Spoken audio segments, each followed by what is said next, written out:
Welcome back to my channel, YouTube. Listen, we're gonna jump right in. We just got finished with fruits. Now I wanna talk about vegetables. I'm gonna show you a broad range of different types of vegetables. I'm gonna give you a couple pro tips on how to cook them, what I like to do to prepare them. Basically, just take this as an identification course, okay? And remember, listen, if I'm gonna skim over some of these vegetables fast because we have a lot of them, but if you have any questions, concerns, or comments, or want me to go into something in detail, please leave a comment down below. I'll be sure to respond. YouTube is my favorite platform. Don't tell TikTok. I am using The Professional Chef from the CIA. This book has been used for years. I stand behind it. Would I pay $140,000 for the school?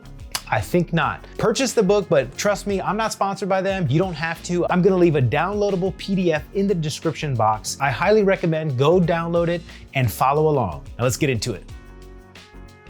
We're on page 147, we're in chapter 8. Let's get right into it. The cabbage family, also known as brassicas. Family includes a wide range of vegetables. Some members of this family, such as cauliflower and green cabbage, are referred to as heading cabbages. Others, such as bok choy, from loose heads, while other varieties do not form a head, but are prized for their roots. Turnips and rutabagas are also members of the brassica family, but they are more commonly thought of as root vegetables. Now, what we're gonna do is we're gonna go over this very quickly. On this page, you have Savoy cabbage, red cabbage, Napa cabbage, Brussels sprouts, and cauliflower. A lot of people get Savoy cabbage mixed up with regular white cabbage, and I have to admit, they're two different things. And it's just really important. The difference that you can tell visually is how the leaves are wrinkled, I would say. So keep that in mind when you're identifying different cabbages. Savoy cabbage, you can't really eat raw. Regular cabbage, you can eat raw. Next, broccoli, kale, broccoli rabe, bok choy, collard greens.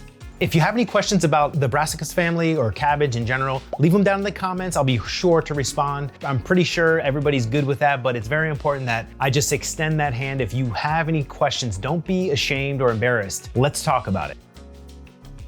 On to the next, we're gonna talk about squash, cucumber, and eggplant. Soft squash, cucumber, and eggplant are all vegetables that are picked when they are immature to ensure a delicate flesh, tender seeds, and thin skins. Soft shell squash and eggplant varieties cook rather quickly, while cucumbers are most often eaten raw. Soft shell squashes, eggplants, and cucumbers that are on the smaller side, firm, brightly colored, without bruising, these varieties should all be refrigerated. All right, so let's talk about this. Baby patty pan squash, Japanese eggplant, zucchini, yellow squash, Kirby cucumber, squash blossom, purple eggplant, English cucumber, white eggplant, chayote.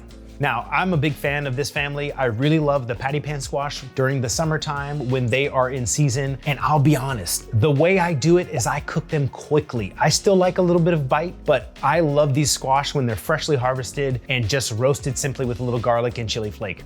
Really good.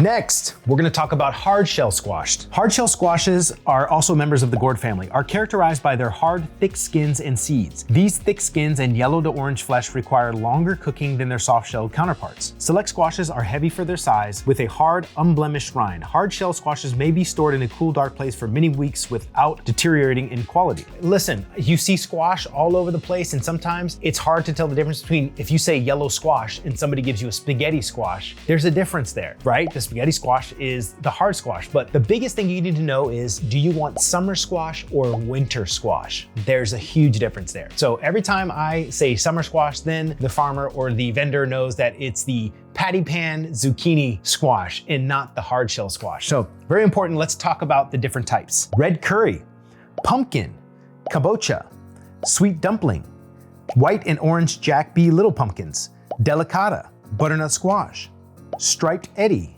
carnival, spaghetti squash, blue Harvard. And listen, I love all these squashes. I think if you are ever gonna highlight red curry squash or pumpkin squash or blue Hubbard or even down to the pumpkin pie, I always cut it with butternut, okay? Just add butternut. It gives you more volume, it gives you a better flavor profile. Butternut squash is the best eating squash. I do love the red curry and the kabocha, but I will say the yield is not that much. So if you're a chef in a restaurant, just do yourself a favor, cut it with butternut squash. Totally fine. You can still call it red curry squash, but it just yields a better product, a better consistency. that's gonna wrap it up for this episode. If you made it this far, thanks a lot. I really appreciate it. And make sure, if you haven't subscribed yet, hit that subscription. We have a ton of work to do, and I'm offering this all for free. I really enjoy doing this, and I'm really looking forward to the next steps. Thanks for watching, and I'll see you next week.